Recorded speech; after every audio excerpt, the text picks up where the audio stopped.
दिखाई पड़ रहा है? तुम कहना क्या चाहती हो, बात बताओ। ये ग्वाल बाल तेरे साथ में और ये सब क्या है? भैया मैंने ये माखन मैंने थोड़ी ना खाया है, ना तो मटकियां मैंने फोड़ी है। तुमने नहीं माखन खाया? नहीं। और किसने खाया है? हमें क्या पता। अच्छा। मैया बोली लाला एक बात बता, तूने चल माखन खाया तो तूने माखन खा लिया, कोई बात नहीं। अच्छा। लेकिन तेरे को हमारे जो सास थी उनकी हाथों की तूने बनी हुई मटकियां तोड़ दी। पहले के जमाने में इतना बहुत बड़ा परिवर्तन था। मैया यशोदा कह रही है बताओ, तूने मेरी सास के हाथों की बनी हुई मटकियां तोड़ दी, लेकिन आजकल की बहुएं तो अपनी सास को ही नहीं देखना चाहती हैं। वारे समय वारे मेरा भारत देश कहां से कहां जा रहा है। उसी समय आज कहा है मैया देखो तुम्हारी सास की हाथों की बनी हुई मटकियां मैंने नहीं तोड़ी, और जो अपने घर में कजरी नाम की बिल्ली है ना, ये सब उसी ने किया है। सुनो मैया, अरे मैया घर में कजरी बिल्ली घर पे चोरनी दिखलाती है।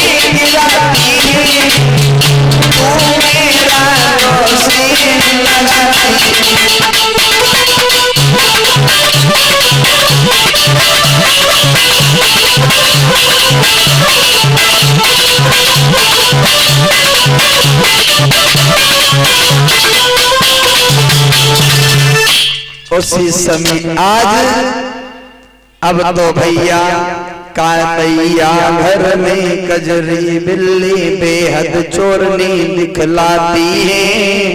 वह बर्तन तोड़ गिराती है, तू मेरा दोष लगाती है। मैया काय को दोष लगाए रे, जो अपने घर में कजरी नाम की बिल्ली है ना, बस बाई ने सब करो। बहुत बड़ा परिवर्तन हो गया। आजकल की बहुएं ऐसी हैं काऊ काऊ, तो काऊ काऊ जे सोचिए भगवान पत्नी बूढ़ा माता कम मरे, हम कहा भाई घूमने के लिए नहीं मिलती। हाँ निवास करो, मेला चल रहा है, कह रहा है सास पर अपनी भेज दो, लेकिन बुढ़ावा भेज नहीं रही। ऐसा समय चल रहा है। प्यारे भक्तगणों, उसी समय मैया को क्रोध आ गया। मैया ने कहा करो गांव में जितनी भी रस्सियां थी सब मंगवा ली और भगवान कन्हैया को बांधने लगी। लेकिन भला ये संसार जिसके बंधन में है, भला उसे कौन बांध सकता है? कोई नहीं बांध सकता है। गांव में जितनी रस्सियां थी सब आए, लेकिन भगवान कन्हैया को बांधने लगी तो भगवान कन्हैया नहीं बंध रहे हैं। भवेशो कि वो रस्सी हटती जाती है या श्याम मुटाते जाते हैं, और यशोदा झुंझलाती जाती है, कान्हा मुस्कुराते जाते हैं।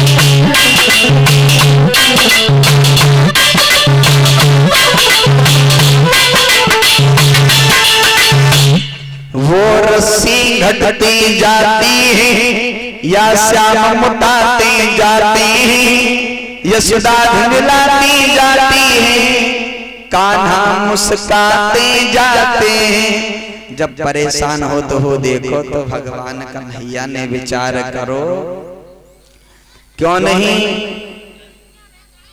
चलो कोई बात नहीं, छोटी सी रस्सी में भगवान कन्हैया बंध गए और भगवान कन्हैया उसी समय छोटी सी रस्सी में बंध गए। अब तो इधर भव ऐसो भगवान कन्हैया को जब ऊखल से बांध दिया है मैया ने, तो उसी ऊखल के पास में दो वृक्ष खड़े हुए थे जिनका नाम था यमला अर्जुन के वृक्ष थे। भगवान कन्हैया ने जब अपने ऊखल को क्रोध में उखाड़ा तो जो पास में यमला अर्जुन के वृक्ष थे ये दोनों सुंदर पुरुष प्रकट हो गए। ये पिछले जन्म में कौन थे, इन्हें श्राप कैसे लगा था? देखो ये यमला अर्जुन के जो वृक्ष थे ये पिछले जन्म में नल गोबड़ मणिग्रीव कुबेर के लड़का थे, कैलाश पर्वत पर रहा करते थे। इन्हें श्राप कैसे लगा? एक बार ये अपनी पत्नियों से बोले, ओए सुनती हो, आप मेरे साथ में नग्न होकर के स्नान करो सरोवर के अंदर। लेकिन इनकी पत्नियों ने मना कर दिया, महाराज मैं ऐसा नहीं कर सकती हूँ। क्यों? क्योंकि जल के अंदर वरुण देवता का वास होता है। अगर स्त्रियां ऐसा करती हैं, कमर से नीचे अगर सरोवर में स्नान करती हैं, तो इसमें वरुण देवता का अपमान होता है। ऐसा स्त्रियों को करना नहीं चाहिए। जब इनकी स्त्रियों ने मना कर दिया है, लेकिन उन्होंने मजबूर कर दिया है, उतारो अपने कपड़े और हमारे साथ में नग्न होकर के स्नान करो। अरे वस्त्र उतारो मेरी प्यारी रे, आज नंगे हुई के नहावे।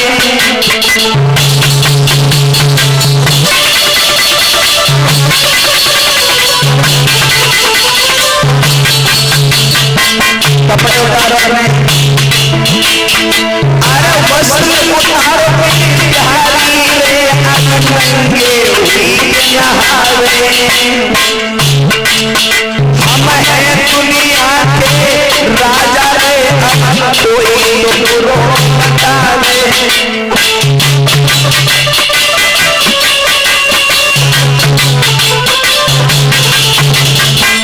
लेकिन इधर महाराज खड़ी रही जब तो नारी, अपने हाथ से नीचे भैया वस्त्र उतारी। खुद भी दोनों नंगे भये नर के संग नहाते, खुद भी दोनों नंगे भये नर के संग नहाते।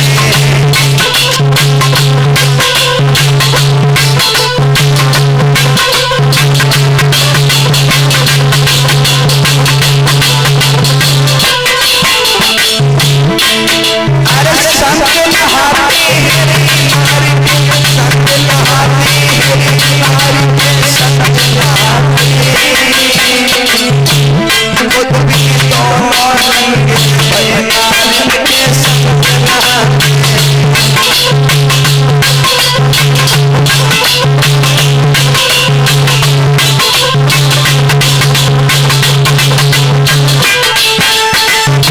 लेकिन भैया जब नल उबड़ मणिग्रीव इनकी पत्नियों ने जो अपने अपने कपड़ा उतारे, तब नग्न होकर के स्नान करने लगी।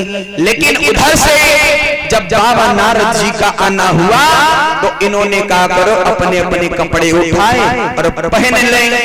लेकिन ये नल उबड़ मणिग्रीव वृक्ष की तरह खड़े हैं, लेकिन बाबा नारद जी ने श्राप दे दिया, जाओ तुम वृक्ष वृक्ष की तरह खड़े हो तो जाओ वृक्ष बन जाओ जा करके। यही दोनों यमला अर्जुन के वृक्ष थे। तो आज जब बाबा नारद जी ने श्राप दे दिया तो दोनों हाथ जोड़ करके प्रभु जी के चरणों में गिर गई। अरे बाबा जी, आपने हमें श्राप तो दे ही दिया, लेकिन हमारा उद्धार कौन करेगा? तो कहा है जाओ, द्वापर में जब भगवान कन्हैया 16 कलाओं से अवतार लेंगे वही तुम्हारा उद्धार करेंगे। यही दोनों यमला अर्जुन के वृक्ष थे। तो भगवान कन्हैया ने जैसे ही अपने ऊखल को उखाड़ा तो यमला अर्जुन के जो वृक्ष थे ये दोनों सुंदर पुरुष प्रकट हो गए। बोलिए कन्हैया लाल की, गोविंद भगवान की। इस तरीका से भगवान कन्हैया ने गोपियों के घर में माखन चोरी करी। आओ, एक बार की बात है, भोजराज कंस दरबार में बैठा हुआ है और विचार कर रहा है कन्हैया मरे तो कैसे मरे। अब एक ताली को बजाते हुए कीर्तन बोल लेते हैं, उसके बाद में आगे कथा में देखते हैं।